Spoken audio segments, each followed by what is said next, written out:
There are new allegations against Hillary Clinton and some of her allies. According to the Wall Street Journal today, longtime Clinton friend Virginia Governor Terry McAuliffe's political organization donated nearly $500,000 to the election campaign of Dr. Jill McCabe about a year ago. That was March of 2015 now.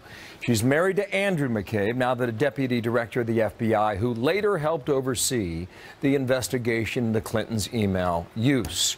For more on this, we have Governor John Sununu, former White House Chief of Staff to President George H.W. Bush and author of The Quiet Man.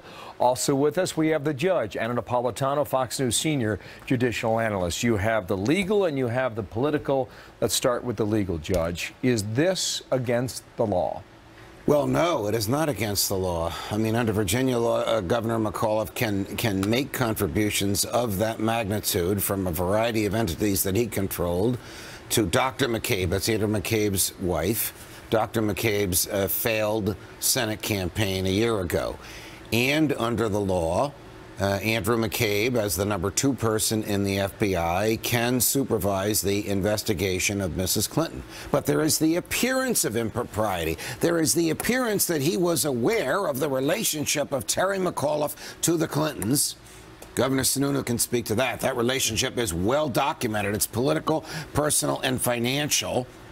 And that makes it look like his decisions would be colored by his wishes to please the people that are behind the person who gave this money to his wife. I mean, that's it in a nutshell. What should he have done? He should have excused himself from the case because as a lawyer, he has the duty to avoid, quote, the appearance of impropriety.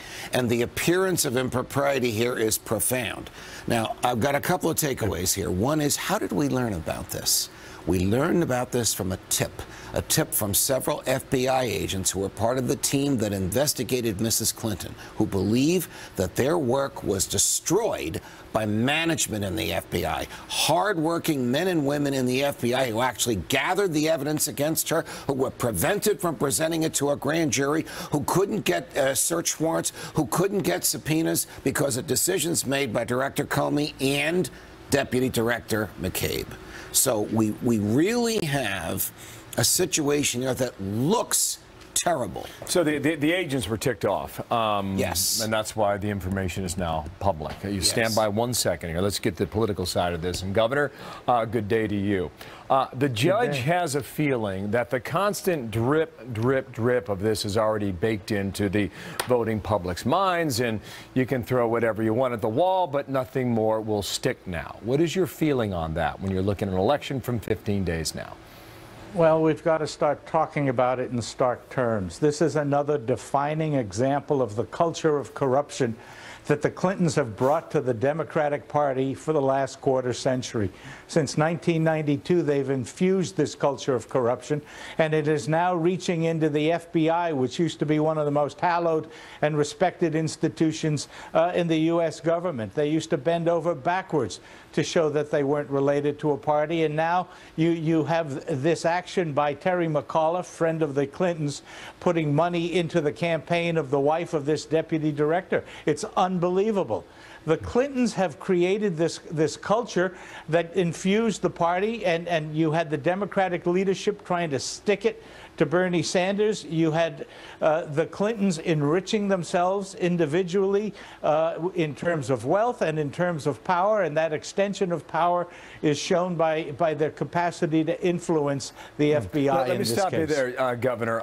Dr. Jill McCabe, in a statement, put this out, and it reads the following. My husband had no formal role in my campaign other than to be a supportive husband to me and our children.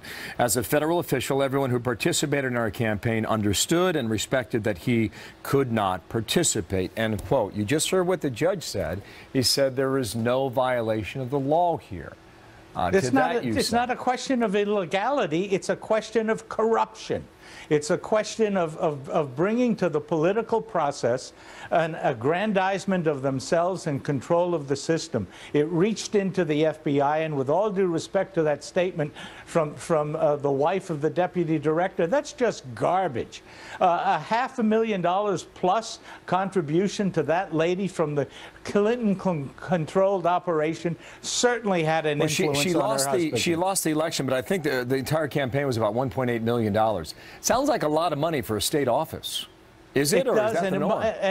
And almost half of it funded by the Clintons. You don't think that they're planning ahead in terms of how to influence the process. This is corruption in the Democratic Party. This election has to be an election of change and throwing out this party that has, even the President of the United States today was nurtured and promoted by the corrupt political system in Chicago. Corruption is the keynote of the Democratic Party, and they're trying to convince America that a 15-year-old tape with garbage talk on it is more important than these issues of corruption, including what happened with the server, where they were deliberately trying to hide things from the public and from scrutiny. Okay, now this has to change. On that server issue, Judge, last point. The donation happened in March of 2015. Right. That was the same hot month where the emails were deleted, the order came from Congress, and on and on. That's when the investigation began, and it was assigned to Mr. McCabe, to Director McCabe. Two other points.